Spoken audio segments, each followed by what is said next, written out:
मेरा नाम है यशवंत और ऑनलाइन ज्ञान की दुनिया में फिर से आपका स्वागत है। मैं आ गया हूँ रैपिड रिवीजन एपिसोड को लेके और आज मैं आपके सामने प्रस्तुत करने वाला हूँ एपिसोड नंबर 1। और एपिसोड नंबर 1 में हम कवर करने वाले हैं क्लास 5 के साइंस की बुक को। और इसमें सबसे पहले हम कवर करेंगे 2 chapter and the chapters are plant, animal adaptation and habitats. और इसके अंदर हम कवर करने वाले हैं these 12 points: germination, seed, agriculture, harvesting, crops, weeds and pest, habitat adaptations, prey and predators, microscopic, molting and migration को right away students, so let's start। और please मेरे चैनल को सब्सक्राइब करना नहीं भूलिएगा और साथ ही साथ बेल आइकन भी जरूर दबाइएगा so that you can get the notification about the second episode. सबसे पहले हम लोग कवर करने जा रहे हैं जर्मिनेशन को। What is germination? We can say that germination is the process in which a new plant grow from a seed, right. Means इसमें एक नए प्लांट का जन्म होता है और किसकी हेल्प से? सीड यानी बीज की हेल्प से। और इसके लिए उसे चाहिए सुटेबल कंडीशन। सुटेबल कंडीशन की अगर हम बात करते हैं तो perfect soil, perfect amount of water, nutrients, सभी चीज़ अगर उसको मिलती है तो एक नया प्लांट धीरे धीरे वो पूरी तरह से ग्रो करता है और एक प्लांट बनता है और धीरे धीरे वो ट्री भी बन जाता है, राइट। तो germination is a process in which a new plant grow, right. And next one is seed. What is seed? अभी मैंने बताया कि सीड से ही न्यू प्लांट का ग्रोथ होता है या न्यू प्लांट ग्रो करता है, राइट। तो सीड को भी अगर सुटेबल कंडीशन मिलता है तभी वो ग्रो करता है एक नए प्लांट में, राइट। और उसको भी ग्रो करने के लिए बहुत सारे कंडीशन अप्लाई होते हैं, जैसे उस एयर, वाटर, सॉइल, सभी चीज़ें चाहिए होता है, राइट। और जो बेबी प्लांट होता है सीड के अंदर, उसको भी फूड सीड से ही मिलता है, सीड के इनसाइड से ही उसे फूड मिलता है, राइट। तो these 2 topics we have completed, germination and seed, and next we are coming with agriculture. The practice of growing crops on a large scale is called agriculture. अगर हम किसी चीज़ की खेती बहुत ज़्यादा मात्रा में करते हैं तो उसे हम लोग एग्रीकल्चर कहते हैं। एग्रीकल्चर मीन्स कृषि। फार्मर्स को आपने देखा होगा खेती करते हुए, राइट। तो फार्मर्स क्या करते हैं? खेती करने का एक प्रोसेस होता है। सबसे पहले अपने वो फील्ड को यानी कि मिट्टी को तैयार करते हैं, फिर उसमें बीज डालते हैं, सीड डालते हैं, राइट। फिर जब धीरे धीरे वो ग्रो करता है तो इरिगेशन भी करते हैं, सिंचाई भी करते हैं। बाद में जो वो प्लांट ग्रो कर जाता है तो उसे बचाने के लिए उसमें बहुत सारी चीज़ों का भी उपयोग करते हैं, जैसे वीडिसाइड हो गया, पेस्टिसाइड हो गया, उनका भी यूज होता है जो कि मैं आगे बताने वाला हूँ। तो agriculture is a process in which we grow crops on a large scale, right. And the third one is coming harvesting. चलो मैंने खेती कर ली, मैंने क्रॉप्स भी उगा लिया है, अब उसे किसी न किसी दिन तो मेच्योर होना है, किसी सर्टेन टाइम के बाद वो मेच्योर हो जाता है, राइट। तो जैसे कि जब वो मेच्योर हो गया तो हम उसकी हार्वेस्टिंग करते हैं। हार्वेस्टिंग मतलब उसकी कटाई करते हैं। हार्वेस्टिंग में भी बहुत सारे माध्यम होते हैं, राइट। तो जो तैयार हो जाता है उसे हम हार्वेस्ट करके अपने घर में लेके आ जाते हैं, राइट। एक मैनुअली करते हैं जिसमें हम लोग मजदूर लगाए जाते हैं, मजदूर खेतों में जाता है, फिर उसकी कटाई करता है, फिर अपने घर पे लेके हम लोग चले आते हैं। एक होता है कि हम मशीन्स के द्वारा करते हैं, that is called harvester, right. उसका यूज़ करते हो तो जल्दी हार्वेस्ट कर देता है, राइट स्टूडेंट्स। तो हार्वेस्टिंग क्या हो गया कि जब हम फसल हमारा प्रिपेयर हो जाता है, पूरी तरह से तैयार हो जाता है फसल, तो उसको हम हार्वेस्ट करते हैं और अपने घरों में लेके चले आते हैं, राइट। अब बात करते हैं कि हमने हार्वेस्ट कर लिया। The next topic is crops, right. What is crops? Crops means अनाज। तो क्रॉप्स जो हम एग्रीकल्चर करते हैं, खेती करते हैं, तो उसमें हम जो क्रॉप्स यानी कि जो फसल अनाज हम उगाते हैं वो हम एक सर्टेन टाइम में उगाते हैं, राइट। तो we are going to learn about that, okay. तो crops are generally 2 types, rabi crops and kharif crops, okay. Rabi and kharif. Rabi in the sense कि जिस टाइम हम लोग गेहूं वगैरह, व्हीट वगैरह की खेती करते हैं, that is the time of rabi crops, okay. And the kharif crops, जिस टाइम हमारे धान वगैरह की जब हम खेती करते हैं तो उस टाइम जितने सारे और क्रॉप्स की खेती होती है सभी को हम लोग खरीफ क्रॉप्स कहेंगे।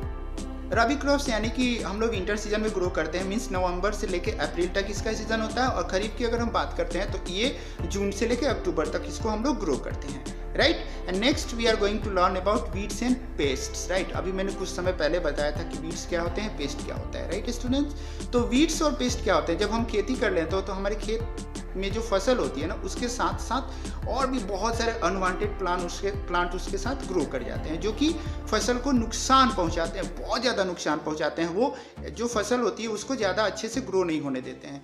तो उसको ख़त्म करने के लिए हमारे जो फार्मर्स होते हैं वो क्या करते हैं, वीडिसाइड हो गया या पेस्टिसाइड हो गया, उसका वो छिड़काव करते हैं खेतों के अंदर जाके, या फिर और भी तरीके हैं जिसके थ्रू वो लोग उस पेस्टिसाइड या फिर वीडिसाइड को वो लोग पूरी तरह से किल करते हैं, मार देते हैं, जो कि फसल को प्रोटेक्ट करने का सबसे बेहतरीन साधन है, राइट। तो weedicide and pesticides are used to protect our crops also, okay, या जो भी वीड्स और पेस्ट होते हैं उसको ख़त्म करने के लिए वो काफ़ी अच्छे से है, राइट। तो ये बेसिकली मैंने थोड़ा सा अच्छे से आपको रिवाइज करा दिया, टर्म थोड़ा जो छोटा छोटा टर्म्स हो सकता है, क्योंकि ये रैपिड रिवीजन है तो we are not going to deal in the details, okay. पूरी तरह से मैं मतलब चैप्टर वाइज नहीं बताऊंगा, हाँ कुछ पॉइंट्स मैं आपको पक्का दे रहा हूँ जिससे आपका रिवीजन होगा और बहुत ज़्यादा फायदा आपका होने वाला है, राइट। अब हम आते हैं नेक्स्ट चैप्टर की तरफ, and the next chapter is animal adaptation and habitats, right. और इसमें सबसे पहले हम लोग कवर करने वाले हैं हैबिटेट्स को। What is habitats? Okay students, habitats means natural, हम उसको बोल सकते हैं नेचुरली होम या नेचुरली प्लेस उसे बोल सकते हैं, राइट। एनिमल जो होता है जहाँ पे वो निवास करता है नेचुरली, जैसे उसका घर, जैसे फॉरेस्ट हो गया, जैसे कि वाटर हो गया, ये सब उसके हैबिटेट्स हैं, राइट। तो we can say that, we can see on my screen the definitions are always here, you can write it down, आप लिख सकते हो यहाँ से, आप उसको कॉपी कर सकते हो, बिल्कुल कॉपी कर लेना। लेकिन समझने वाली बात है कि हैबिटेट्स होता कहाँ है, जो भी एनिमल्स है जो नेचुरली वो निवास करता है जहाँ पे भी प्राकृतिक रूप से, दैट इज कॉल्ड हैबिटेट्स। और ये अलग अलग टाइप्स के हैबिटेट्स हैं, आपको फॉरेस्ट हो गया, लैंड हो गया, एक्वेटिक हैबिटेट्स हो गया, राइट। तो इस तरह के बहुत सारे एग्जाम्पल्स हैं, आप थोड़ा सा और मेहनत करेंगे तो बहुत अच्छे से समझ पाएंगे, राइट। हैबिटेट्स हो गया। हैबिटेट के साथ साथ हम बात करते हैं एडेप्टेशन। अब यहाँ पे बहुत सारे एनिमल रहते हैं जो अपने आप को वहाँ की इन्वायरमेंट के अकॉर्डिंग अडॉप्ट कर लेते हैं, या फिर उनके बॉडी का उस तरह का फॉर्मेशन होता है, बॉडी की उनकी क्वालिटी वैसी होती है कि उस मौसम में वो अपने आप को अडॉप्ट कर लेते हैं और बहुत ही अच्छे से सर्वाइव कर जाते हैं। जैसे टेकन एग्जांपल में एक बात लेता हूँ, अगर हम पोलर बियर की बात करते हैं तो पोलर बियर ठंडे प्रदेशों में, कोल्ड रीजन में बहुत अच्छे से सर्वाइव करता है। वाई?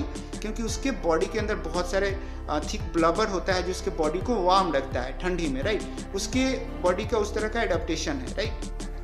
तो ये सब चीज़ें आपको समझनी होगी बहुत अच्छे से, right. Next we are going to learn about prey and predators. Okay, let's start. So we were talking about prey and predators, right? Prey and predators क्या होता है? Predators means होता है शिकारी, right? और prey means होता है जो शिकार होने वाला है, यानी एक है जो ढूंढ रहा है अपने के लिए कुछ और दूसरा है जो उससे बचने वाला है, राइट। जैसे अगर हम टाइगर की बात करते हैं और एक रैबिट की बात कर लें तो रैबिट यहाँ पे क्या होगा? रैबिट इज प्रे और टाइगर क्या हो गया? प्रीडेटर। और ये बैलेंस बनाने के लिए चलते रहता है फॉरेस्ट वगैरह में इन सब का। अगर मान लो टाइगर को कुछ चाहिए भाई तो किसी ना किसी का तो शिकार करके खाएगा ही ना।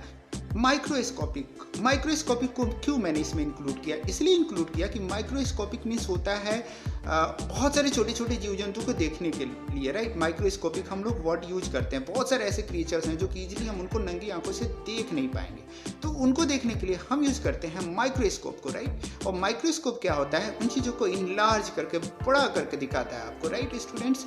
तो माइक्रोस्कोपिक क्रिएचर्स या जीव जंतु वो होते हैं जिनको देखने के लिए हमें माइक्रोस्कोप की जरूरत होती है। And next topic we are going to discuss about is moulting.